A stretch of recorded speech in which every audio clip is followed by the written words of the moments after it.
Ketaatan untuk mengikuti manual itulah yang membuat Anda sampai di tempat tujuan. Saya katakan ini, success is product of obedience. Sukses adalah produk ketaatan. Kalau Anda tidak taat, walaupun kelihatannya hebat, luar biasa, akhirnya apa? Di penjara kan? Dan waktu di penjara ngajak banyak orang. Saul mati, sampai pembawa senjatanya ikut bunuh diri, 3 anaknya ikut mati.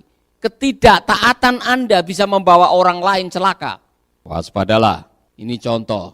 Edi ngajak-ngajak yang lain, melakukan ketidaktaatan. Nanti kalau Edi ketangkap, semua yang lain ikut ketangkap. Kalau sudah tahu bahwa menipu surat PCR, itu bisa berurusan dengan hukum, jangan lakukan itu. Kalau Anda melakukan itu, kemudian tertangkap, Anda harus berani menanggung resikonya. Iya kan? Ketidaktaatan itu memiliki risiko mencelakakan. Jadi waspadai, semua pelanggaran ada hukumannya. Maka Tuhan mengatakan jauh lebih baik ketaatan daripada persembahan. Jangan macam-macam. Tengok teman saudara, jangan macam-macam. Resiko yang sangat serius ini. Ketidaktaatan bukan hanya mencelakakan. Ketidaktaatan yang membuat roh Allah undur daripada Saul. Ini lebih parah lagi, saudara. Ketika Anda hidup tidak taat, roh Tuhan menjauh. Ini yang terjadi. Mari kita akan membaca.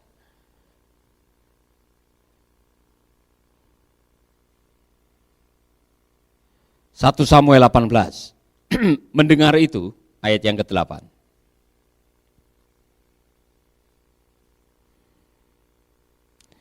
Mendengar itu Saul menjadi sangat marah. Sebab pikirnya Daud dianggap telah menewaskan berpuluh-puluh ribu, sedangkan aku hanya beribu-ribu saja. Sebentar lagi tentulah ia menjadikan dia raja, atau sebentar lagi menjadikan raja oleh mereka. Sejak hari itu ia iri hati kepada Daud. Keesokan harinya Saul ada di dalam rumahnya, sedang memegang tombaknya, dan tiba-tiba ia didatangi roh jahat yang diutus Allah. Sehingga ia mengamuk seperti orang gila. Waktu itu Daud sedang main kecapi seperti biasa.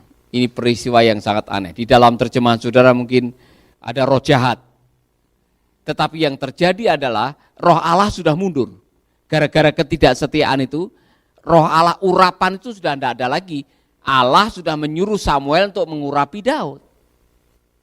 Jadi urapan Allah sudah tidak ada di dalam hidupnya. Apa untungnya Anda punya segalanya tapi kehilangan hadirat Allah dalam hidup saudara? Saya pernah merenungkan kalimat Musa yang pernah mengatakan, kalau Tuhan tidak pergi, saya tidak pergi. Melakukan sesuatu tanpa hadirat Allah, melakukan sesuatu tanpa roh Allah, itu membahayakan saudara-saudara. Maka dalam hidup ini saudara-saudara, hendaklah hidupmu dipimpin oleh roh. Apapun yang kamu lakukan dipimpin oleh roh. Karena roh itu yang menuntun Anda kepada kebenaran. Kalau Anda iri hati dengan anak buah yang baru bisa memukul atau mengalahkan Goliat, saudara harus tahu bahwa yang membuat Daud bisa mengalahkan Goliat bukan Daud. Apa artinya batu kali kalau tidak ada roh Allah?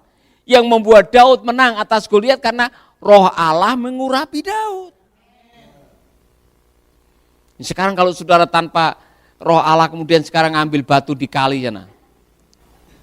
Kemudian saudara pakai gini, tahu-tahu kena saudara sendiri. Saul gagal memahami bahwa orang yang namanya Daud yang perang aja enggak mau pakai baju perangnya dia.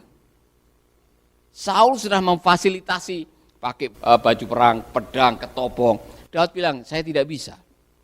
Dia pakai natural. Dan dia sudah jelas, aku datang atas nama Tuhan. Saudara-saudara, Daud tahu persis bahwa ada urapan Allah dalam hidupnya. Saul sudah kehilangan. Ketika Anda kehilangan hadirat Tuhan, semua tabiat duniawi akan muncul. Nomor satu apa? Iri hati. Waktu Anda iri kepada orang, iri itu bukan sifat ilahi. Kalau saudara-saudara susah lihat orang senang dan senang lihat orang susah. Kalau saudara diberkati kemudian kau tidak bisa tidur. Kalau tetanggamu bangun rumah, Anda akhirnya gelisah. Saudara, ada sesuatu yang salah dengan hati saudara. Iya kan? Saudara-saudara sudah latihan nyanyi dari kecil, ya kan?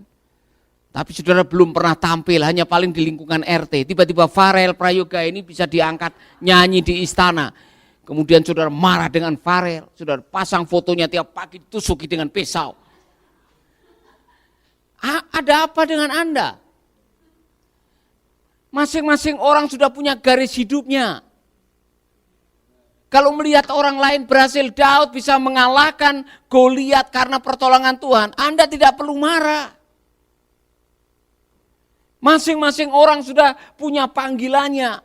Daud memang sudah digariskan untuk menjadi raja dan Allah yang memilih.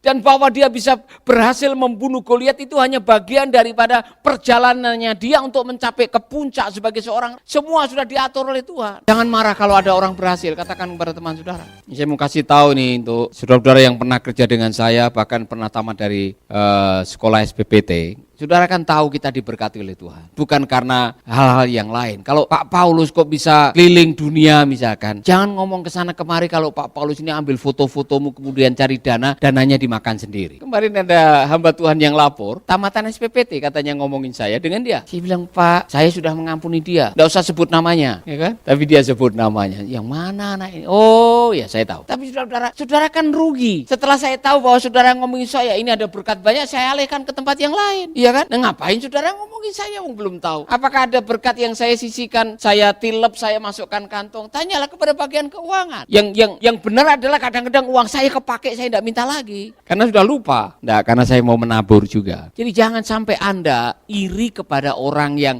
berhasil kemudian Anda mencelakakan dirimu sendiri. Karena orang yang iri suka gosip. Aduh kasihan tuh tukang gosip, ya kan? Lihat bibirnya itu.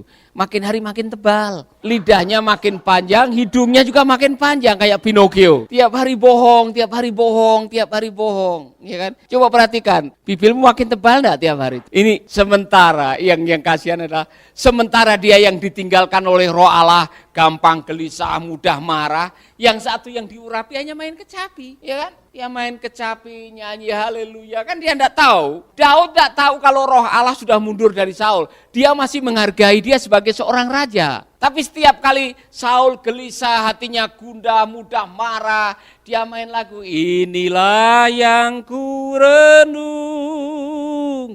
Semakin dengar suaranya Daud, semakin marah lagi dia, ambil tombak. Kok bisa itu terjadi ya? Saya tidak habis pikir dengan Saul ini. Katanya orang paling ganteng. Saul ini pemuda paling ganteng yang perawakannya luar biasa. Makanya dia terlalu pede. Bilang sama cowok-cowok, jangan pernah mengandalkan kegantenganmu. Apa artinya ganteng tetapi tidak diurapi oleh Tuhan? Nah, jangan Anda sombong sedikit. Semua yang cowok mengatakan, apa artinya kecantikan tanpa urapan Tuhan? 1, 2, 3. Jadi waspadai saudara-saudara. Ketika Anda sudah ditinggalkan oleh Tuhan, emosi Anda tidak stabil. Karena tidak ada yang menuntun Anda pada kebenaran. Maka yang terjadi adalah salah-salah buat keputusan. Ada orang lagi main kecapi dan itu diundang secara khusus untuk menenteramkan hatinya, malah mau dibunuh. 2 kali lagi. Saudara-saudara, ketika orang sudah kehilangan hadirat Tuhan, yang berikutnya, kadang-kadang tidak main dengan akal sehat, main dengan perasaan. Saul main dengan perasaan karena apa? Mendengar wanita-wanita nyanyi, Daud membunuh berlaksa-laksa, Saul hanya ribu-ribu. Kemudian muncul praduganya. Waduh, kalau begini caranya, sebentar lagi Daud akan diangkat jadi raja. Apa? Orang yang kehilangan hadirat Allah tidak punya rasa aman. Rasa aman ini penting dalam hidup, saudara. Anda tidak punya apa-apa, tapi kalau masih punya rasa aman, masih bisa tidur nyenyak.